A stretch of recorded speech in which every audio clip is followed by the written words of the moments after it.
የወንድ ልጅ ብልት አውጥተሽ ምን እያደረግሽ ነው?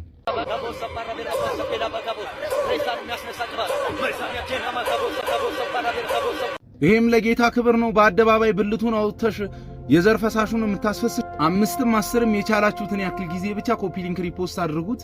ፎሎ ማታረጉኝስ ለምንድን ነው? ፕላስ ምልክቷን እየነካችሁ በሉ ፎሎ አድርጉ። የትኛው ሐዋርያ የትኛው ነብይ የትኛውስ ቅዱስ ነው? የትኛውስ የቤተ ክርስቲያን መምህር ነው በዚህ ልክ የሰበከው በዚህ ልክ ያስተማረው? የትኛው ሐዋርያ? ጌታችን አስተምሯል። ጌታችን ሰብኮናል። አዎ ሐዋርያት አስተምረውናል። ከዛ ቅዱሳን አባቶችም ከዛ አስተምረውናል። ግን የትኛው ቅዱስ የትኛው ሐዋርያ እንደዚህ ሰበከ? እንደውም ቅዱስ ጳውሎስ ለጢሞቴዎስ በላከው መልእክቱ እንደዚህ ይላል። ምዕራፍ 2 ከቁጥር 12 ላይ ሴት ልጅ በዝግታ ትኑር እንጂ እንድታስተምር አልፈቅድም። በቃ ለሴት ልጅ እንደውም እኮ ማስተማር እንኳን ልታስተምር እንኳን አልፈቅድም ነው ያለው። በማህበር መካከልስ ዝም ተበል ነው ያለው እኮ። ወንጌል ይሄንን ነው የሚያዘው። ለምን? ከራሳችን ድክመት የተነሳ። ፕሮቴስታንቶች ክፉ ጥፋት ውስጥ ነው ያላችሁት። ከዛ ጥፋት ከዛ የሞት ባህር ውስጥ ውጡ። አንድን ነገር ደግሞ በአደባባይ እየወጣችሁ ወንጌል ካልሰበክን ካላስተማርን ለምትሉ ሴቶች ልንገራችሁ። ቅዱስ ጳውሎስ በመልእክቱ የተናገረው መልእክት የእግዚአብሔር ሐሳብ ነው፣ የእግዚአብሔር ቃል ነው፣ የመንፈስ ቅዱስ ቃል ነው። ማንም ኃጢአትን ቢያደርግ ይሰረይለታል፣ በመንፈስ ቅዱስ ላይ ግን የተሳደበ አይሰረይለትም ይላል። ያን ቃል አንቀበለውም ብትሉ ያንን ቃል አንቀበለውም ብላችሁ ብትሉ የማትቀበሉት ቅዱስ ጳውሎስን ሳይሆን የማትቀበሉት መንፈስ ቅዱስ በቅዱስ ጳውሎስ ላይ አድሮ የተናገረውን ሐሳብ ነው። ያን አለመቀበል ለዘላለም ዕዳ በደል ሆኖ ይቀመጣል እንጂ ኃጢአቱ አይሰረይለትም ነው የሚለው እግዚአብሔር ቃል። ሰናይ ቀን አታኔም ለመጽሐፍ ቅዱስ ክብር ያለውና መጽሐፍ ቅዱስ የሚፈልግ ማንኛውም ሰው ይሄንን ቪዲዮ እንዳያሳልፈው። ዛሬ እንደምታዩት በዚህ መልክ በጣም እጅግ ብዙ የሆነ መጽሐፍ ቅዱስ ይዘን መጥተናል። እናም ኮሜንት ላይ የገባችሁ የህይወት ቃል የህይወት ቃል የህይወት ቃል እያላችሁ ተጽፉልኛል። ብዙ ላይክ ላገኘ ሰው ከመጽሐፍ ቅዱስ ከመዝሙረ ዳዊት እንዲሁም ከመድኃኒተ ጽድቅ 1 እና 2 ባለበት ቦታ መጥቼ ሸልመዋል። ዛሬ የምንሄደው ወደ እንጦጦ ኪዳነ ምሕረት ነው። እንጦጦ ኪዳነ ምሕረት ላይ መጽሐፍ ቅዱስንና ፎሎ ላደረጉኝ ለሁሉም ሰዎች ደግሞ ከመዝሙረ ዳዊት እንዲሁም ከመድኃኒተ ጽድቅ መሸለም ይሆናል። እያላችሁበት ሆናችሁ ጠብቁኝ። በሁለተኛ ዙር የት መምጣት እንዳለብኝ አዲስ አበባ ውስጥ ሁላችሁም ኮሜንት ላይ ያሳውቁኝ። ይህንን መጽሐፍ ስፖንሰር የሆኑን ውድ ኦርቶዶክሳውያን ወንድምና እህቶቻችን ታሪኩና ህይወት ከደቡብ አፍሪካ እጅግ በጣም አድርገን እናመሰግናለን። ሌሎቻችሁም ይህንን አገልግሎት መደገፍ የምትፈልጉ ኦርቶዶክሳውያን ባለሀብቶች ሁላችሁም ባኮስ መደብር እየሄዳችሁ መጽሐፉን ገዙልን፣ እኛ መተን እንወስዳለን። በቀጥታ እኔንም ማግኘት ትችላላችሁ። እግዚአብሔር ይስጥልና። እውነት ሆኗል ህልም መሰለኝ መልአክ መጥቶ ከሞት እንዳዳነኝ ከመቼ ወዲህ አትነግሩም እኮ እናንተ። ችግር እኮ አለባችሁ እኮ እናንተ። ተደብቃችሁ የምታደርጉን ነገር እኮ አለ እንዴ። ከዚህ በፊት መልአክ አያድኑም፣ አያማልዱም፣ ስልጣን የላቸውም። አንድ መልአክ በብዙ አላቁን ከኦርቶዶክስ ካላንደሩት ኢትዮጵያ መውጣት አለባት። በቃ ህዝብ ከተስማማበት ኢቭን መንግስት እምቢ ማለት አይችልም። የምንመራው ዓለም አቀፍ በሆነ ካላንደር ነው። እግዚአብሔር መንፈስ ቅዱስ ባወቀ ይሄ ነገር ይስተካከላል። ጌታ ምስክሬ። አያትዝታው ጥላቻ አንደድሮ ምን አይነት ድንቁርና ውስጥ እንደከተተ የኢትዮጵያ ኦርቶዶክስ ተዋሕዶ ቤተክርስቲያን የጥላቻን ጥግ ለፕሮቴስታንቱ ዓለም ፍንትው አድርገህ ስላሳየልን ከልብ ነው የምናመሰግነው። የዚህን ያክል ጥላቻ ድንቁርና አምጥቶብህ አሁን መስማትም ማየትም አትችልም። የኢትዮጵያ ኦርቶዶክስ ተዋሕዶ ቤተክርስቲያን በሰጠች ፊደልና ቋንቋ እየተናገርክ ካለንደሮን አልፈልግም ትላለህ። ስማኝ፣ ከዚች ቤተክርስቲያን አናት ላይ እንደማትወርድ እናውቃለን። ምክንያቱም እንጀራ ናት። ከዚህ በፊት መዝሙር እየዘመርክ እያገለገልክ እንጀራን በልተሃል፣ ሆድም ሞልተሃል። አሁን ደግሞ እንዲህ አይነት የጥላቻ ንግግር እየተናገርክ ብዙ ግሪሳ ይከተልሃል። በዛ ደግሞ ሆድን ትሞላለህ፣ ልጆችን ታሳድጋለህ ማለት ነው።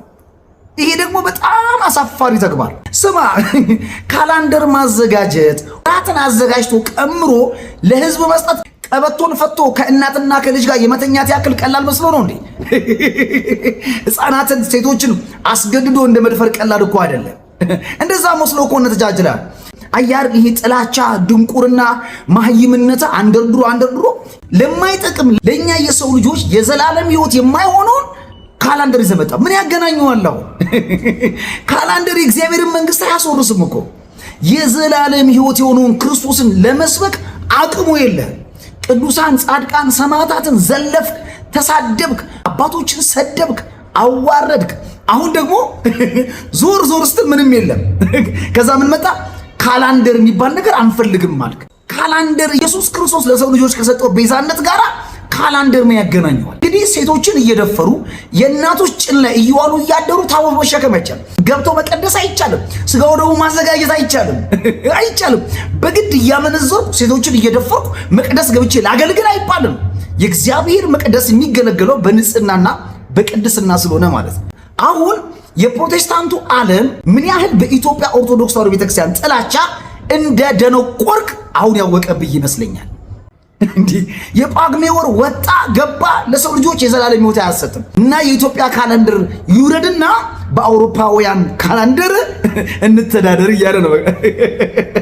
እኔ የምልህ ሚኒሊየም አዳራሽ ይዘህ የመጣውን ባንዲራ መቼ ነው በግብረ ሰዶማውያን ባንዲራ የምትቀይረው? ወገኖቼ ለሰዎች ማለት ነው የድንቁርናን ጥግ ማስረዳት ከከበዳችሁና የጥላቻን ጫፍ ማሳየት በጣም ከከበዳችሁ የትዝታውን ፎቶግራፍ ለዓለም ሁሉ አሳዩ። ይህ የድንቁርና ጥግና የጥላቻ ጫፍ ነው ብላችሁ ይሄ ሰው ወንጌል እየሰበከ የሚመስላችሁ ሰዎች ወንጌል አይደለም የሚሰብከው። ክርስቶስ ኢየሱስን ለመግለጥ አይደለም ሙከራ ያደረገው። ከአንድ ቤተ እምነት ጋር ክፉኛ የሆነ ጥላቻ ይዞታል እና የጥላቻ ንግግሮች ነው እየተናገረ ያለው። በተቃራኒ የሆኑ ሐሳቦች ስለሚወረውር ብቻ እንደ ወንጌል ሰባኪ መመልከታችሁ ልክ አይደለም። ለምሳሌ የኢትዮጵያ ካላንደር 2017 መሆኑና አለመሆኑ የወንጌል ፓርት አይደለም። ራሳቸው ኢትዮጵያውያን ሊቃውንት የራሳቸውን ቀመር በመከተል የኛ ቀመር የኛ ዘመን አቆጣጠር ይሄ ነው ብለው ነው ያደረጉት። ለምሳሌ የቻይናውያን ዘመን አቆጣጠር ለየት ያለ ነው። ቻይናውያን ራሳቸው ያላቸው ዘመን አቆጣጠር አለ። ህንዶች ራሳቸው፣ ማያውያን ራሳቸው የራሳቸው የሆነ የዘመን አቆጣጠር አላቸው። ዘመን አቆጣጠር ራሱን ችሎ ችግር የሆነበት ሀገር የለም። ከድህነት ጋር አያያዝም፣ ከብልጽግና ጋር አያያዝም። ምክንያቱም 2025 ላይ ነን የሚሉት እነ ኬንያ ከኛ የተሻለ ኢኮኖሚ ቢኖራቸው ነገር ግን አሁንም ድህነት ውስጥ ናቸው ያሉት። የአፍሪካ ሀገሮች ናቸው ድህነት ውስጥ ነው ያሉት። ስለዚህ ከኋላ መቅረት ጋር ከድህነት ጋር ከምን ጋር ዘመን አቆጣጠራችን አይደለም የሚያያዘው። የሥራ ባህላችን፣ ተነሳሽነታችን፣ ለሀገራችን ያለን ፍቅር፣ ሌላም የሚገለጹ ብዙ ምክንያቶች ሊኖሩ ይችላሉ። ኢኮኖሚያችን ላይ የመጣው ጫና ማለት ነው።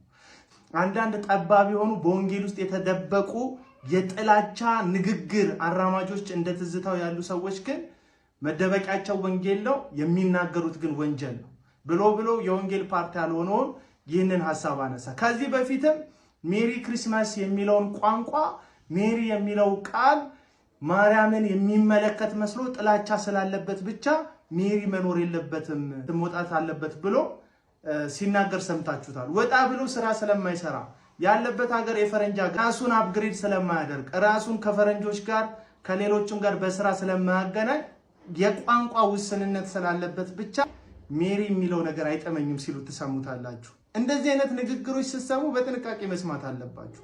እንዴት ሰው ለማይወዳቸው አካሎች ለማይወዳቸው ህዝቦች ወንጌል ይሰብካል?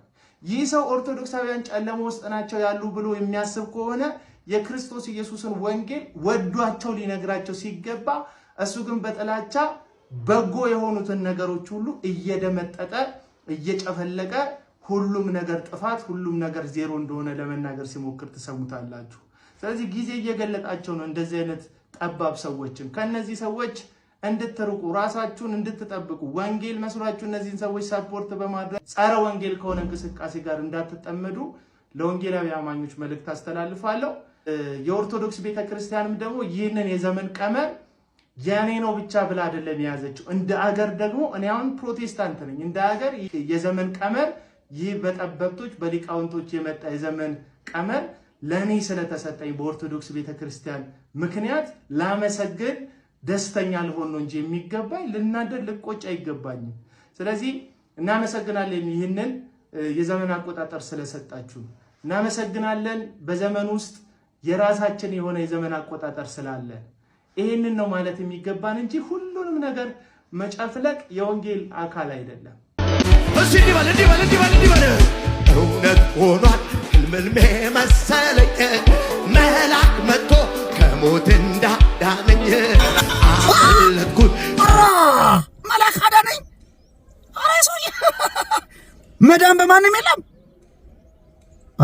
እንድገሙ። እኔ ተሳስቼ ነው። ቆይ እንድገሙ አንዴ።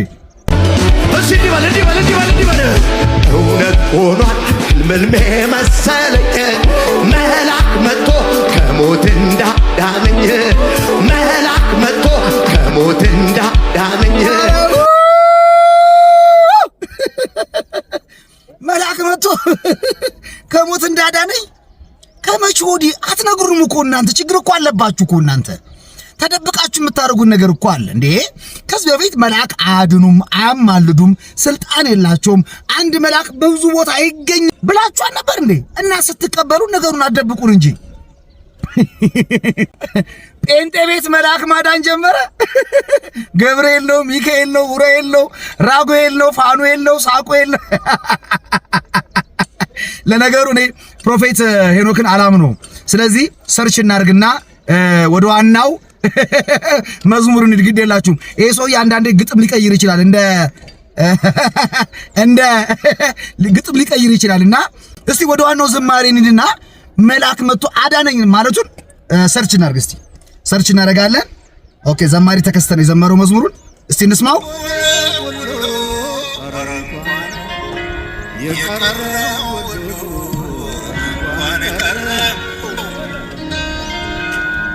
እውነት ኖሯል ህልም መሰለኝ መልአክ ልኮ ከሞት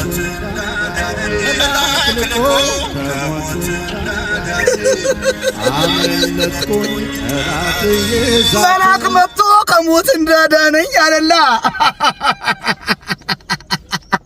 ይቅርታ አድርግልኝ ነብዬ ሄኖኬ፣ ትክክል ነበርክና አትደብቁን።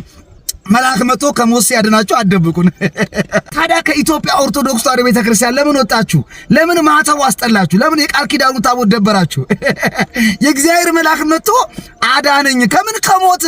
ታዳኛ ምን አይደል? ቅዱስ ሚካኤል ከሞት አዳነን፣ ቅዱስ ገብርኤል ከእግዚአብሔር ተልኮ የእሳቱን ኃይል አጠፋልን ስንል ለምን ነው የሚደብራችሁ? እናንተ ስትዘምሩት ልክ ናችሁ፣ እኛ ስንዘምር ግን ጌታ ሆይ ጴንጤዎች ለመላእክት እንዲዘምሩ አንደበታቸው ስለከፈትክ እናመሰግናለን። ጴንጤ ስገልጡት ኦርቶዶክስ ነው። ይመጃጅ።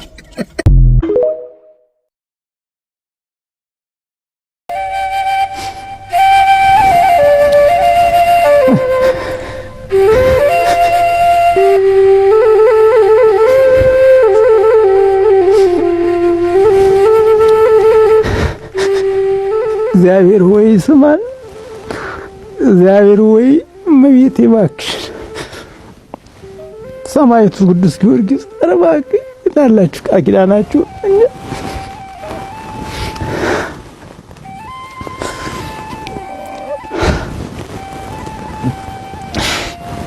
ይቅርታ